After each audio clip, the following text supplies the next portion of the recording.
Buenas tardes a todos y a todas. Estamos hoy día con una nueva entrevista del ciclo de especial de crisis sanitaria, ¿cierto? Del Centro de Estudios de Conflicto y Cohesión Social, COES, en conjunto con el Núcleo Milenio en Desarrollo Social, de SOC.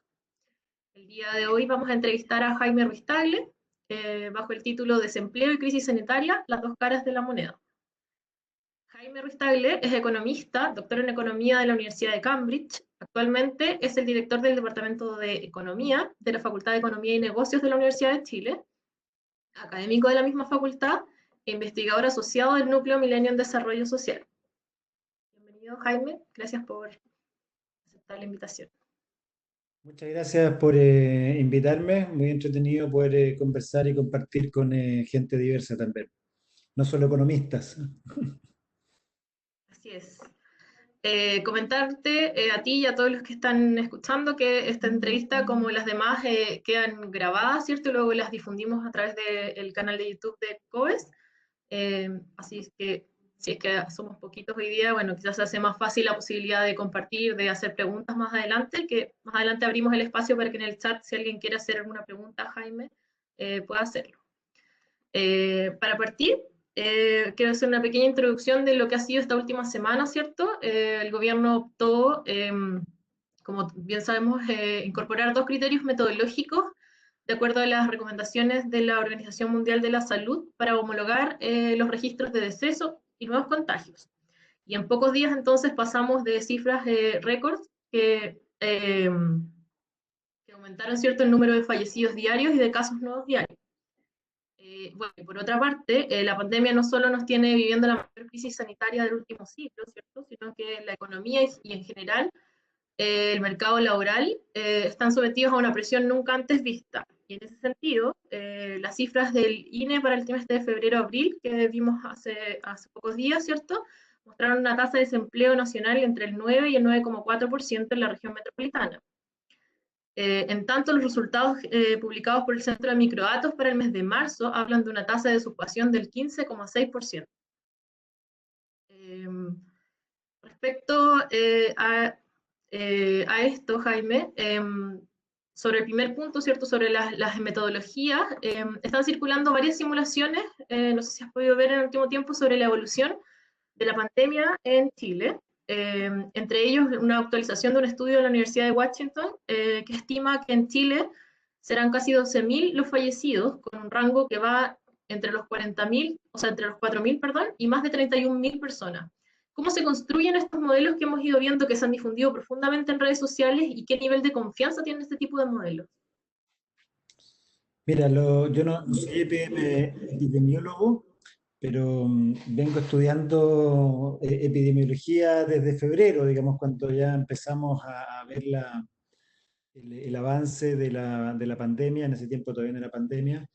Pero lo más importante que hay que entender desde un principio es que hay una incertidumbre tremenda respecto a lo que puede, a lo que está viniendo, cómo viene. Hay mucha heterogeneidad entre los países. Si uno, yo estaba mirando, ¿cierto?, las gráficas, las curvas de los distintos países, y hay de todas las formas que se te puede ocurrir. Hay algunas más planas, hay otras que suben muy rápido, otras que suben más lento, otras que parece que nunca suben y de repente suben. Hay bajadas rápidas y hay bajadas lentas. ¿Ya? Entonces, todo eso hace que cuando uno construye un escenario de simulación, como aquel estudio que tú mencionas, tú tienes que ver, digamos, cuáles son los escenarios, el mínimo y el máximo. ¿Ya? Entonces ahí uno puede efectivamente pensar en hacer algún tipo de simulación más o menos plausible para el caso chileno, cómo va la cosa, ¿no? Entonces, lo primero es que hay alguna información que son datos ya hechos de la causa. O sea, por ejemplo, en promedio, lamentablemente, la gente se demora, la gente que se infecta y los que se van, los que fallecen, se demoran aproximadamente 17 días en fallecer desde que se contagian. ¿Ya? En realidad, si el contagio se detecta 3 o 4 días después, a eso hay que agregarle el ruido de cuando se informan efectivamente, porque a veces hay un rezago desde que la gente tiene los síntomas hasta que se informa como tal. Lo que más o menos uno tiene es que los fallecidos que estamos viendo hoy día son gente que se contagió hace 2 semanas en promedio. ¿Ya? Entonces, lo que estamos viendo es una foto rezagada, o sea, estamos viendo noticias viejas. ¿Ya? Y entonces, ahora estamos, digamos, el día de ayer, el día de hoy, estamos llegando a las 100 personas, pero en realidad lo que teníamos hasta unos días previos era del orden de 50 casos diarios en promedio. ¿Ya? Y luego, ¿cierto? Hay un poco de ruido. Pero lo que ocurre es que esos casos son los que nosotros estamos observando de hace 2 semanas, o sea, cuando teníamos 2.000 casos diarios de nuevos infectados. Entonces, en el fondo, ahora que tenemos 4.000 casos diarios, vamos a tener gruesamente 100 casos diarios, que es lo que estamos viendo ya en los últimos reportes, en los últimos 2 días, 100 casos diarios de fallecidos. Entonces, la pregunta es, bueno, ¿cómo va a venir la bajada? Entonces, el mejor escenario sería que empecemos a bajar a partir de ahora. Ese es el mejor escenario. El peor es que siga aumentando esto, ¿no? Y que tengamos estas 2 semanas de 4.000 contagiados y no tengamos más. Y que después empiece a bajar. Y el mejor escenario, de acuerdo a lo que uno ve en los otros países, es que esto baje a una velocidad similar a cómo aumentó. O sea, que efectivamente baje bastante rápido, ¿ya? Bueno, si uno hace ese ejercicio, esto es más o menos lo siguiente. Vamos a tener una semana más entre 50 o 100 fallecidos, eso nos da más o menos 400 fallecidos más. 2 semanas con unos 100 fallecidos diarios, 1.400 más. 2 semanas más con nuevamente entre 60 y 50 fallecidos, va a ser 800 más. Y 3 semanas más con aproximadamente 600, perdón, 30 fallecidos al día, 600 fallecidos más. Si tú tienes más o menos 2 meses en que todavía vas a estar viendo números importantes en la cantidad de fallecidos. Eso siempre y cuando empiece a caer ahora, digamos, la tasa de contagio. Si uno suma todo eso, eso da 4.700. Eso es el piso del número de fallecidos que uno puede efectivamente observar. Y entonces cuando uno mira las cifras, porque esto estábamos viendo, oye, pero si tenemos solamente 1.000 fallecidos, ¿cómo vamos a llegar a 4.000, como nos dice este estudio de la Universidad de Washington? Bueno, es perfectamente plausible y es probablemente lo mínimo que nos va a ocurrir. O sea, lo mínimo es que tengamos 4.000 fallecidos y lo máximo puede ser mucho más dependiendo de si lo logramos controlar rápidamente el contagio en la región metropolitana especialmente y de cómo venga la bajada. Si la bajada no es tan rápida como la subida, entonces vamos a tener un periodo mucho más largo todavía, con una mayor cantidad de fallecidos y probablemente vamos a llegar a 8.000 fallecidos si es que efectivamente la bajada es mucho más lenta. ¿Mm? Perfecto. Bueno, son entonces realmente confiables estos modelos, ¿cierto? Esperemos que las medidas, ¿cierto?, nos ayuden a que lleguemos a las estimaciones mínimas de las que nos decías tú, ¿cierto? Ujú. Bueno, entremos un poco más en la economía, ¿cierto? Cuéntanos, ¿qué opinas, Jaime, respecto a las medidas tomadas por el gobierno para enfrentar la pandemia? Particularmente medidas como el ingreso familiar de emergencia, que está destinado, ¿cierto?, al 60% de la población más vulnerable, equivalente a estos 3 pagos que son decrecientes por un plazo de 3 meses, y la entrega de las cajas de alimentos. ¿Qué tan eficientes son desde el punto de vista económico para que las familias puedan enfrentar este periodo? Bueno, lo primero que hay que tener en cuenta es que efectivamente la capacidad de las personas de cumplir con los requisitos de la cuarentena está condicionada por las posibilidades que tenga de resolver sus problemas laborales y problemas de ingresos en una situación de cuarentena. Entonces, en el caso, ¿cierto? Mío, yo soy profesor universitario y probablemente la educación terciaria es una de las actividades económicas que más fácilmente se ha podido adaptar a la cuarentena. Hay montones de dificultades, pero más o menos nos podemos adaptar, podemos hacer clases online y entonces yo me puedo quedar en mi casa y mi ingreso afortunadamente no se ve mayormente afectado al menos en el corto plazo. ¿Ya?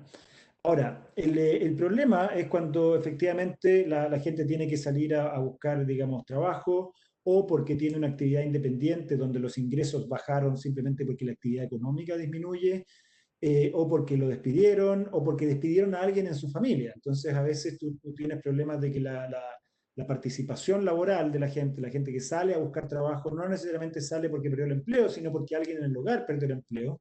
Y ahí tenemos un problema, ¿cierto?, histórico en la participación laboral como un elemento procíclico o contracíclico, o sea, en el sentido de que cuando el ciclo va mal, en este caso tenemos un efecto contracíclico que sale más gente a buscar empleo. Eso no está ocurriendo acá.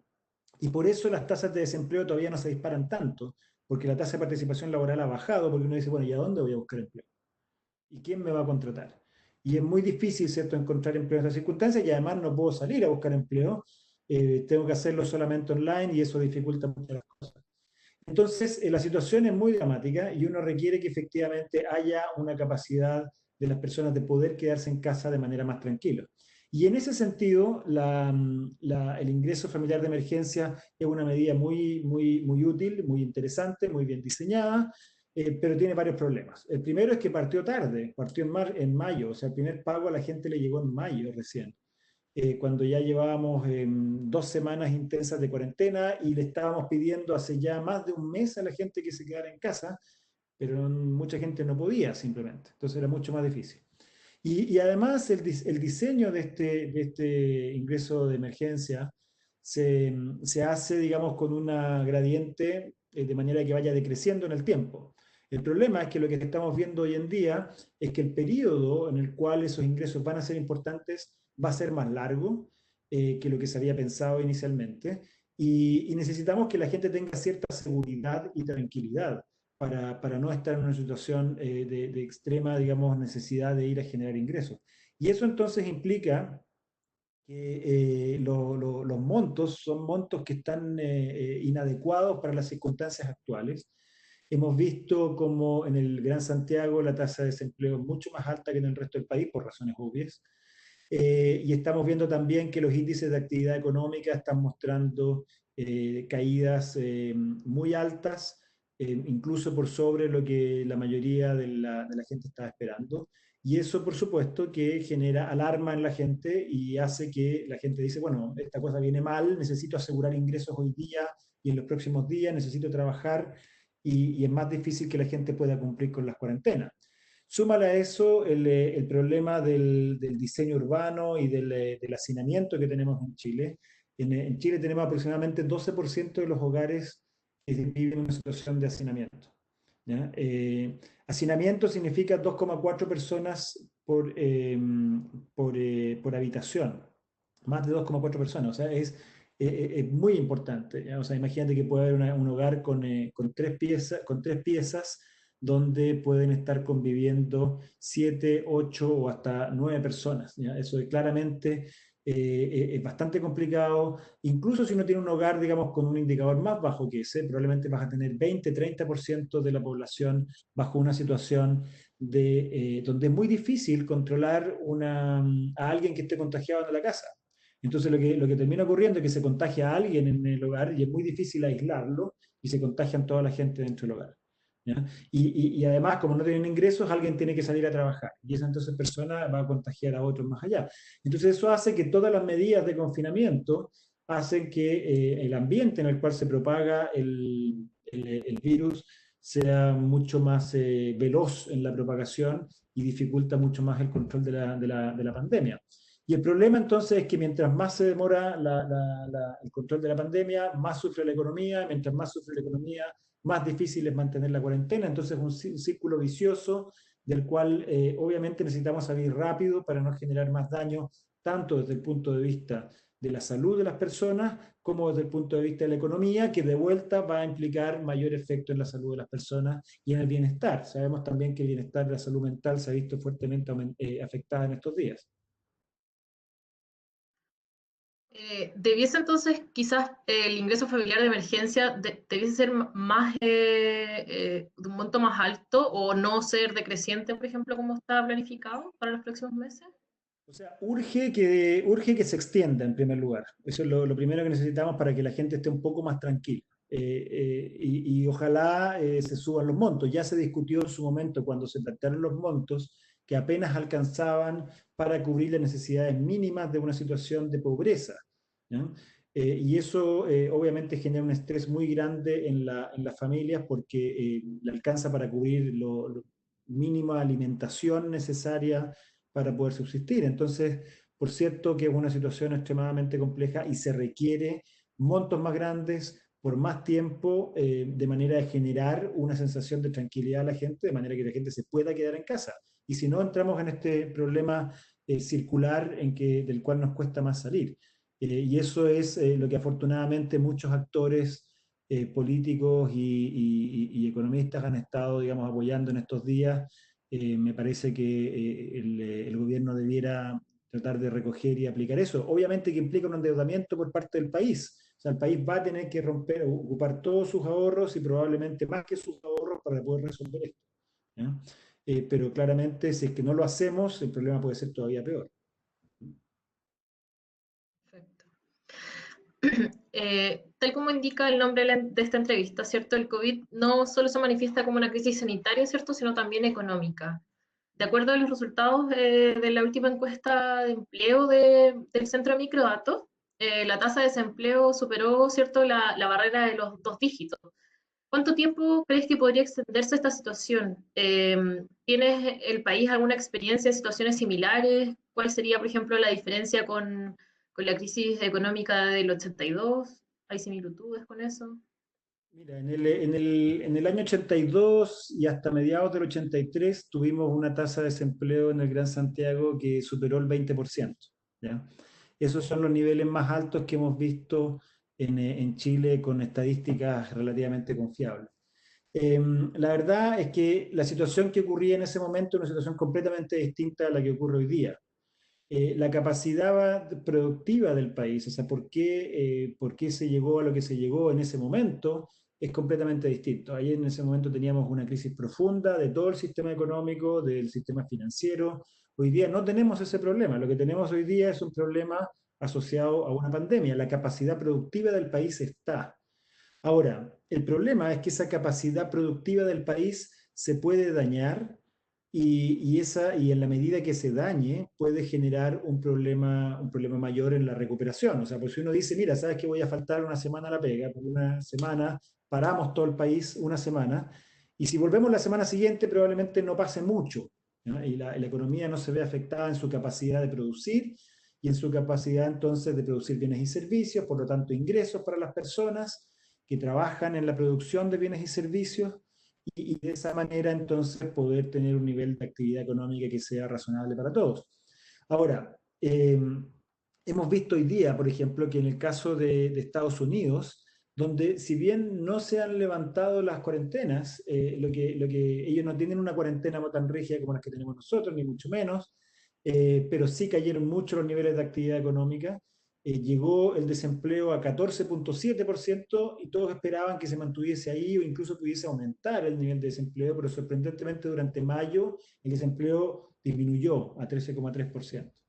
Entonces eso muestra de alguna medida que la capacidad de recomenzar de la economía en Estados Unidos es bastante interesante y es un poco lo que confiaba mucha gente cuando decían, ¿sabes qué? Vamos a aplicar medidas donde efectivamente los despidos fueron masivos, o sea, se despidieron a varios millones de personas. Eh, Ahora, en el caso chileno, la capacidad de reconstruir las relaciones laborales es un poco menos cierta. O sea, a nosotros nos ha costado eso, no tenemos un mercado laboral tan dinámico y cada vez que se destruye una relación laboral, lo que está ocurriendo es que se pierde productividad. Y esa productividad es difícil recuperarla. O sea, yo tengo ciertas habilidades que soy capaz de desempeñar adecuadamente en un cierto trabajo, conozco a las personas con las cuales trabajo, conozco el ambiente en el cual me desempeño, conozco a los clientes y todo eso genera una productividad que de alguna manera también se traduce en producto para la empresa y en salario para las personas. Cuando esa relación laboral se destruye, volver a construirla no es trivial, porque probablemente la empresa está en una situación distinta y no siempre va a poder recurrir a las mismas personas a las cuales tenía contratadas ni bajo las mismas condiciones salariales y eso hace entonces que la capacidad productiva se vea limitada. Mientras más relaciones laborales se destruyan, más difícil es reconstruirlas. Y reconstruir esas relaciones laborales van a afectar entonces la productividad y por tanto el desempeño de la economía. Por ahora todavía uno espera que esto no sea tan profundo, pero puede ocurrir, ojalá que no, que todavía haya un contagio hacia el sistema financiero. Ese sistema financiero entra en problemas entonces ahí tendremos un problema adicional en que ni siquiera vamos a tener la liquidez suficiente para proveer a las empresas de capital para que justamente puedan utilizar los recursos de manera adecuada en la producción de la economía. Entonces, urge efectivamente que no se destruyan tantas relaciones laborales y en ese sentido los programas, digamos, de la ley de empleo de emergencia ha efectivamente logrado que se mantengan ciertos vínculos y propicia eso. El problema que hay son los montos asociados a eso y los recursos utilizados, que son de los fondos de cesantía, que van a implicar que la gente no va a tener esos recursos disponibles cuando tenga otra situación de cesantía en adelante. Hablemos un poco más sobre la ley de protección del empleo que mencionabas ahora al final, que en el fondo pretende, ¿cierto?, que las personas logren mantener el contrato, ¿cierto?, contrato vigente, aunque las actividades laborales estén suspendidas, pero ¿cómo se refleja esta ley finalmente en las cifras de desempleo que vimos estos últimos días, que Centro Microdatos dice, ¿cierto?, que superan las 2 cifras? ¿Es posible saber qué efecto tiene esta ley ahora en estos últimos resultados? A ver, uno puede especular, ¿cierto? Pero lo que es evidente es que si no hubiese estado esa ley, probablemente habrían habido más despidos. ¿Cuántos más? No sabemos. Todos probablemente no. O sea, no toda la gente que ha entrado en la ley de protección del empleo es gente que hubiese sido despedida si es que no hubiésemos tenido esa ley. Lo que hace cualquier, digamos, empresa, por microempresa o mediana empresa o gran empresa, es decir, bueno, ¿sabe que yo tengo que reducir mis gastos? ¿Ya? Y voy a reducir mis gastos y una de las formas que tengo para reducir mis gastos es disminuir la planilla de remuneraciones. Pero al disminuir la planilla de remuneraciones yo puedo decir, mira, sabe que tengo varias formas. Una es disminuir el salario a todo el mundo. Otra es, y lo puedo pactar, ojo, hay muchos casos en los cuales tú puedes pactar eso, es decir, ¿sabe qué? Yo me siento a conversar con los sindicatos, me siento a conversar con las personas y les digo, ¿sabe qué? Yo no los puedo mantener a todos ustedes. O despido a uno o le bajo el sueldo en 10% a todos. ¿Ya? Entonces te dice, bueno, con 10 personas eso funciona o tengo que hacerlo más todavía. Ahora, cuando se trata de despedir gente, las empresas obviamente van a preferir despedir a personas que tienen menos habilidades o productividad específica para la empresa y tratar de mantener a aquellas personas que efectivamente con las cuales tienen un vínculo más profundo en la comprensión y en la productividad y son más críticas para el funcionamiento de la empresa. O sea, si yo quiero echar a andar el negocio después, ¿a quién necesito principalmente?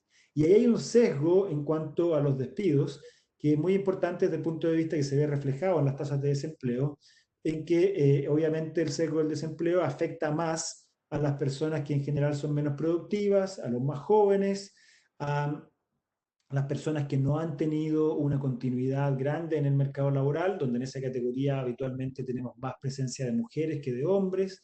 Entonces, tiene sesgos que afectan más el desempleo de las mujeres, de los más jóvenes, y eso tiene que ver con las productividades que han podido desarrollar al interior de las empresas. Perfecto.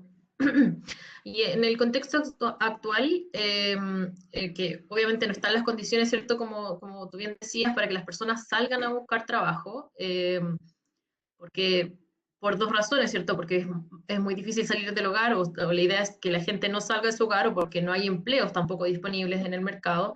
¿Qué pasa con los inactivos, ¿cierto? Aquellos que ya no están buscando trabajo y quizás en esa misma línea, ¿cómo se comportan las mujeres? Si hay, como dices tú, sesgo, ¿cierto? En ese tema, en el escenario del desempleo. La búsqueda.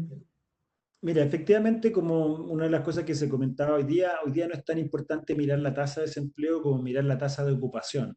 ¿Ya? La tasa de ocupación te indica cuántas personas ocupadas tú tienes del total. ¿De acuerdo? Entonces, ¿por qué? Porque hay un elemento para calcular una tasa de desempleo, tú tienes que ver cuánta gente está buscando empleo. Y como mencionábamos hoy día, lo que probablemente tenemos es una participación laboral que está funcionando de manera procíclica, o sea, disminuye el ciclo económico, está cayendo el ciclo económico y disminuye la participación laboral. Eso es lo contrario de lo que ocurrió en la crisis del 82. En la crisis del 82 caen los ingresos, cae la actividad económica y sale más gente a buscar trabajo. Entonces, por cada desocupado que había en un hogar, salían dos a buscar pega. ¿Ya? Y lo que está ocurriendo hoy día es lo contrario, es que en el fondo alguien pierde el empleo, pero no es que salga otra persona a buscar empleo, e incluso esa persona que perdió el empleo probablemente ni siquiera sigue buscando por un rato al menos, porque no sabe dónde, porque está todo cerrado, porque la actividad no funciona y sabe que esto en alguna medida tiene que ser más o menos transitorio. Entonces dice, ¿pero qué me voy a esforzar hoy día si en realidad la posibilidad de que encuentre empleo es muy baja? Entonces, el problema es que uno tiene que efectivamente esto va a afectar a algunos grupos más en particular que a otros, ¿ya?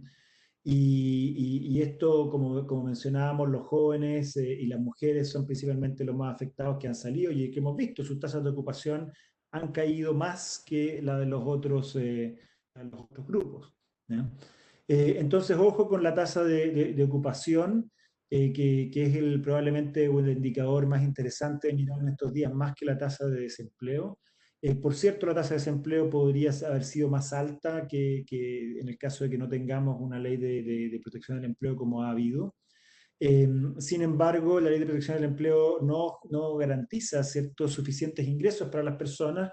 Los ingresos van decayendo, son a cargo del Fondo de Cesantía y por lo tanto generan una inestabilidad y una incertidumbre importante para la gente, ¿ya? Y ahí entonces uno de los temas fundamentales es cómo uno sale de la crisis, ¿no? Y acá hay varias cosas que son importantes relacionadas con lo que hemos estado conversando. Lo primero es cuidar a las personas, es cuidar a la demanda. O sea, si uno quiere salir de la crisis económica y dice, bueno, ya, ok, pongámonos a vender. Y yo salgo a la calle a vender, a producir mis bienes y servicios, necesito gente que compre. Porque si no hay gente que compra, ¿a quién lo voy a vender? ¿No? Alguien que me compre un corte de pelo, alguien que me compre fruta, alguien que me compre algún otro tipo de servicio que yo esté ofreciendo, lo que sea. Entonces lo que se requiere es cuidar la demanda, ¿m? Por un lado. Por otro lado, lo que uno requiere es cuidar a las empresas, a los productores, a las microempresas, a las feriantes, a las grandes empresas que contratan mucha gente. Entonces uno tiene que cuidar la oferta, porque si no el mercado desaparece y si el mercado desaparece la economía no funciona, ¿ya? O sea, necesitamos que haya intercambio de bienes y servicios, que la gente produzca, que ofrezca en el mercado y que otra gente vaya y compre esos bienes o servicios y se produzca entonces el intercambio que beneficia a la actividad económica. Lo tercero mencionábamos era el cuidar la productividad. Y para cuidar la productividad necesitamos cuidar las relaciones laborales, o sea, que las relaciones laborales permanezcan lo más posible, de manera de que efectivamente sea más fácil recuperar esa productividad, ¿ya? Entonces, imagínate, digamos, que nosotros dicen, no, ¿sabe qué? Usted va a empezar a trabajar en un mes más, pero en otro lugar, entonces usted tiene que cambiarse de universidad. Entonces, bueno, yo no conozco los códigos de otra universidad, tengo que aprender todo eso, y obviamente mi productividad baja, y para que se recupere al nivel actual, requiere un tiempo, y eso entonces genera que la capacidad de la economía se vea afectada. Y el cuarto lugar es que necesitamos cuidar el sistema financiero. Ese es el cuarto elemento. O sea, cuidar la demanda, cuidar la oferta, cuidar las relaciones laborales y cuidar el sistema financiero. Porque eso va a ser lo que nos va a permitir la inversión y el crecimiento de las anteriores, tanto de la demanda como de la oferta y como de cuidar las relaciones laborales. O sea, necesitamos cuidar el sistema financiero porque es un motor fundamental del funcionamiento de la economía. ¿Mm? Perfecto. Ahora vamos a abrir el espacio por si alguien quiere hacer alguna pregunta. Puede hacerlo a través del chat o prender su cámara y preguntar. Y siempre nos tomamos unos minutitos para que la gente redacte sus preguntas. Por mientras yo voy a comentarles de que como el ciclo de entrevistas es siempre los jueves, solamente el día de hoy hicimos un cambio. El próximo jueves tenemos una entrevista también a las 17:30 con Carolina Stefoni y Paola Girón, y el tema central va a ser género, movilidad y desigualdad.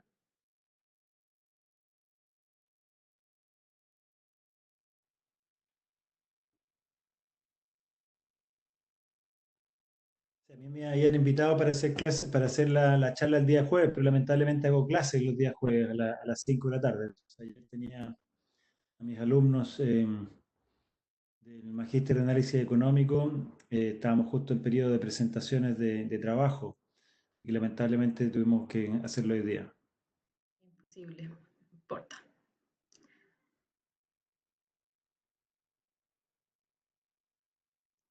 Parece que no hay preguntas. Mira, lo otro que es importante, ¿cierto? En este contexto, una de las cosas que es clave y que probablemente hay mucha gente que se lo ha cuestionado, es, bueno, ¿y qué hacemos con nuestra crisis social en este contexto, ¿no? Y uno de los problemas fundamentales es que uno dice, bueno, gran parte de los problemas de la crisis social estaban asociados a repartir, digamos, los beneficios de la economía y eventualmente a gastar más recursos en ciertas dimensiones. Y eso nos genera un problema grande porque uno dice, bueno, y hoy día, ¿qué voy a repartir si tengo menos que repartir? ¿No? Ahora, y los temores vienen asociados a decir, bueno, ¿sabe qué? Lo que pasa es que la crisis social era dura, era muy complicado de salir de ahí, y resulta que ahora vamos a tener que empezar, no de cero, pero obviamente con un proceso nuevo, de decir cómo resolvemos la crisis social en un contexto en que los recursos se han visto disminuidos de manera dramática. Entonces ahí yo creo que uno de los temas importantes es que uno tiene que pensar en que no vamos a poder disponer de recursos hoy día y probablemente tampoco en el año 21. O sea, la economía se va a ver afectada por varios años más. ¿M? O sea, lo que está pasando hoy día va a ser un daño grande para el año 20, probablemente el año 21 va a ser complejo también en términos de productividad, vamos a tener la herida todavía bien abierta de lo que ocurrió, de lo que está ocurriendo este año. Pero entonces uno dice, bueno, ¿y cómo salimos entonces de la crisis social? Yo creo que uno de los aspectos importantes es que se tomen compromisos y que los compromisos se transformen en leyes. Eso se ha hecho en el pasado cuando se han implementado medidas con implementación gradual, ¿ya? Y eso ha ocurrido, por ejemplo, en algún momento a fines de los 90 con el salario mínimo, en que se hizo un programa de 3 años de aumento del salario mínimo. Se hizo también con la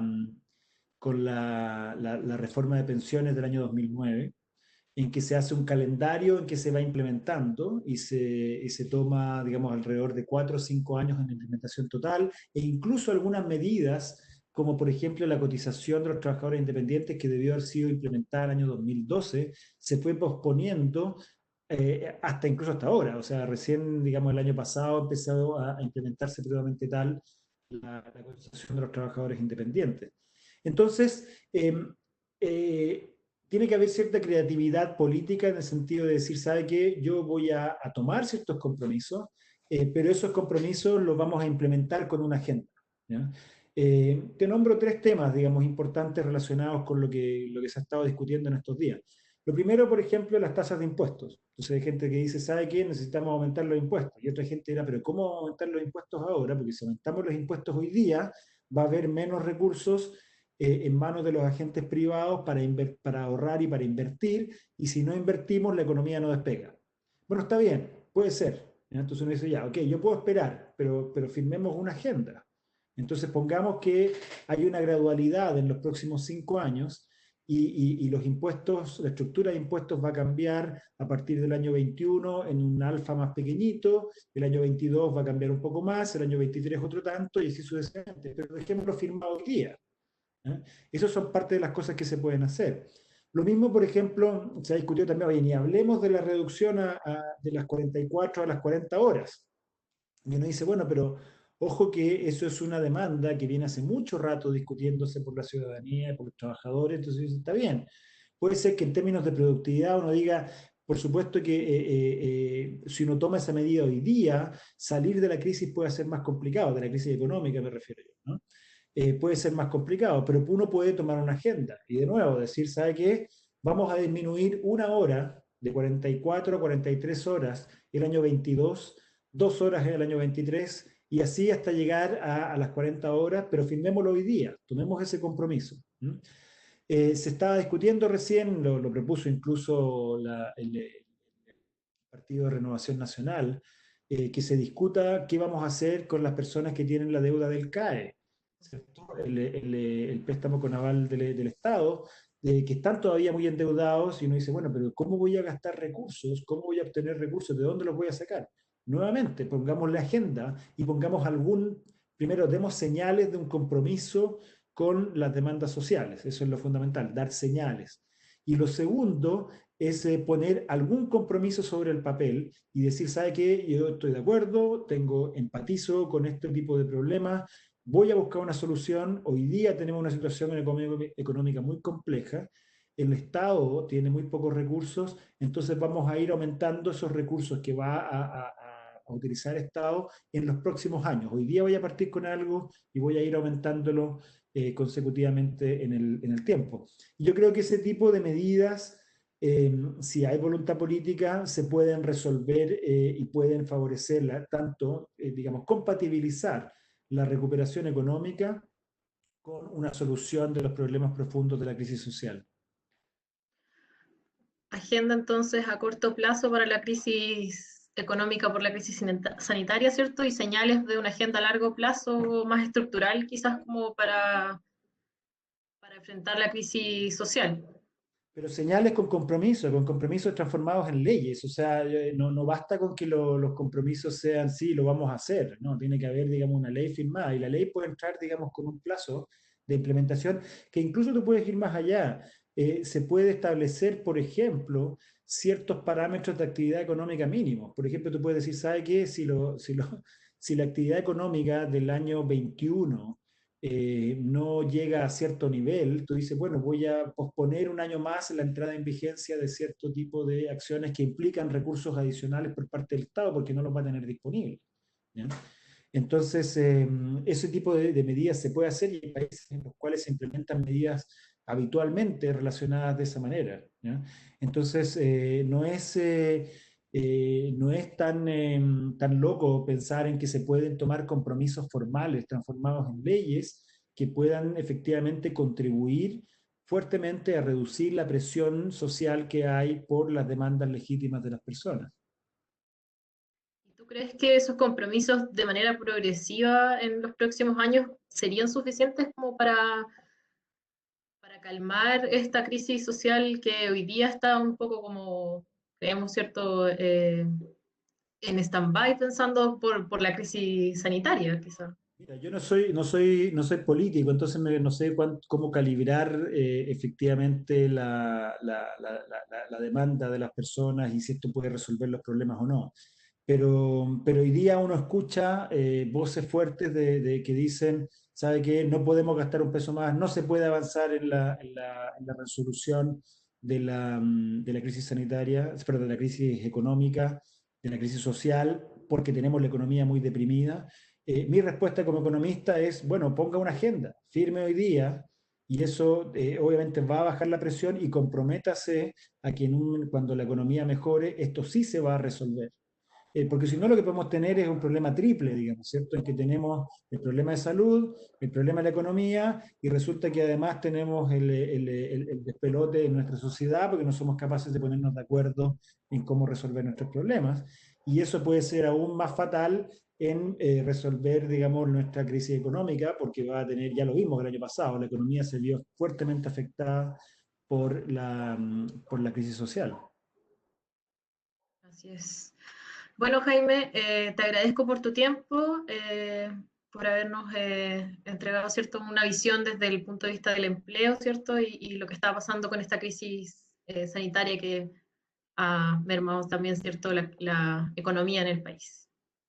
Muchas gracias, Macarena, por la invitación. Muy entretenida la entrevista. Así que encantado, digamos, de conversar con ustedes cuando quieran más adelante. Que les vaya muy bien. Gracias. Gracias Chao. a todos Chao. los asistentes.